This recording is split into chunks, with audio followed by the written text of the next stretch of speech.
মানুষের হিংসা বিদ্বেষ থেকে বেঁচে থাকার কি কোনো দোয়া বা আমল আছে?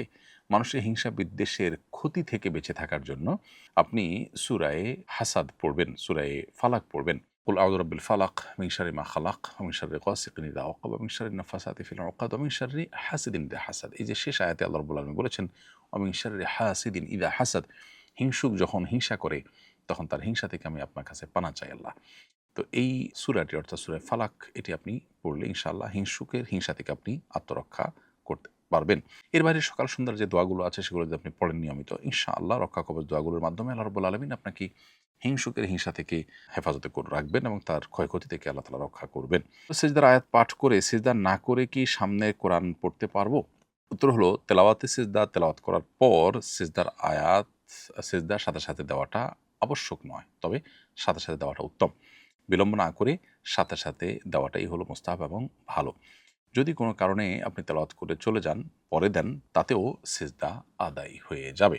একই আমল একাধিক নিয়তে করা যাবে কিনা? যেমন আইয়ামে বীজের রোজা রেখে মায়ের ইসারে সওয়াবেরও উদ্দেশ্য। একই আমল একাধিক নিয়তে করা যায় শর্ত সাপেক্ষে। বিশেষ করে একই ক্যাটাগরির আমল যখন হয় তখন করা যায়। যেমন আপনি শাওয়ালের ৬ রোজা রাখলেন সোমবার, বৃহস্পতিবার বা আইয়ামে বীজের দিনগুলোতে, তখন একই সাথে সোম, বৃহস্পতিবারের নিয়ত আবার শাওয়ালের নিয়ত আপনি করতে পারেন। কিন্তু যদি আপনি ফরজ রোজা এবং নফল রোজার নিয়ত একসাথে করেন তাহলে ২ টা আদায় হবে না, বা নফল রোজা এবং কাজা রোজার নিয়ত করেন তাহলে ২ টা আদায় হবে না একসাথে। কারণ ২ টা ২ ক্যাটাগরির জিনিস। নফল নামাজে উচ্চ স্বরে কেরাত পড়া যাবে কিনা? রাতের নফল নামাজ যদি হয় তাহলে সেক্ষেত্রে আপনি সরবে উচ্চ স্বরে কোরআন তেলাওয়াত করতে পারেন, কেরাত পড়তে পারেন। দিনের নফল নামাজ যদি হয় তাহলে সেক্ষেত্রে আপনাকে নীরবে তেলাওয়াত করতে হবে। এখানে আপনি সরবে বা উচ্চ স্বরে তেলাওয়াত করবেন না। বিতির নামাজে ভুলে দোয়ায়ে কুনুত ছুটে গেলে করণীয় কি? উত্তর হলো বিতির নামাজে দোয়ায়ে কুনুত পড়া ফুকাহা হানাফির মতে ওয়াজিব। অতএব ভুলে যদি ছুটে যায় তাহলে সিজদা সাহু দিতে হবে। আমি নেদারল্যান্ডে থাকি, মাগরিব ও এশার নামাজ একত্রে মাগরিবের ওয়াক্তে পড়া যাবে কিনা? উত্তর হলো আল্লাহ তাআলা বলেছেন ইন্নাস সলাতা কানাত আলাল মুমিনিনা কিতাবাম মাওকুতা, নিশ্চয় নামাজ ইমানদারদের জন্য নির্দিষ্ট সময় পড়াটাকে ফরজ করে দেওয়া হয়েছে। বিধান নির্দিষ্ট সময় পড়তে হয়, মাগরিবটা মাগরিবে, এশারটা এশায়। যদি মাগরিব এবং এশার মধ্যে কোনো সময় না থাকে, একসাথে দুটোটার সময় হয়ে যায়, সেটা ভিন্ন কথা।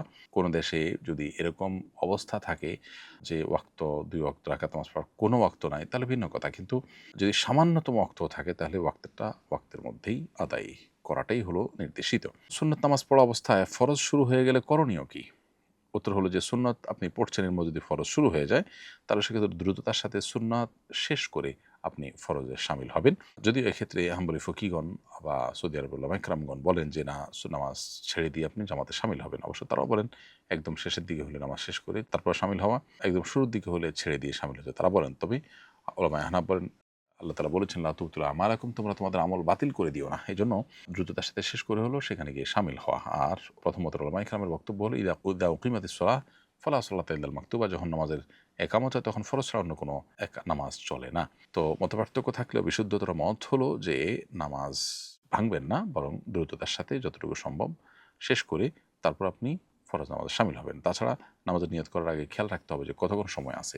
যদি আপনি সেরকম খেয়াল রেখে নামাজে দাঁড়ান তাহলে সেক্ষেত্রে সামান্য ২-৪ সেকেন্ড আগপাস হতে পারে, যাতে কোনো অসুবিধা হবে না। এর বাইরে বড় কোনো গ্যাপ হওয়ার কথা নয় যদি আপনি খেয়াল রেখে নামাজ পড়েন। কোরআন তেলাওয়াতের আনন্দ পাই না, কি করলে তেলাওয়াতের আনন্দ পেতে পারি?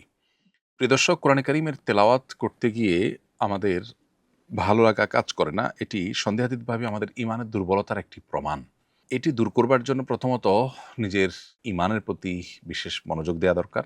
আমাদের ঈমানের অপরিহার্য পাঠ বইটি বা এই জাতীয় আরও কোনো বই পড়ে ঈমান সম্পর্কিত ইলম অর্জন করা এবং আল্লাহর কুদরতগুলোর সাক্ষী হওয়া, সেগুলোকে গবেষণা করা দরকার।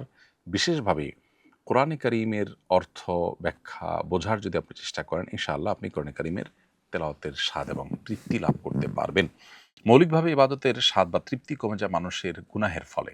বিধায় গুনাহ থেকে বেঁচে থাকার চেষ্টাও আমাদের বিশেষভাবে করতে হবে এবং তৃপ্তি লাগুক বা না লাগুক নিজের মনের বিরুদ্ধে চলার মতো মানসিকতা আমাদের মধ্যে তৈরি করতে হবে। আমার মন কোনো কিছু পছন্দ করলে আমি করব, ভালো না লাগলে আমি করব না।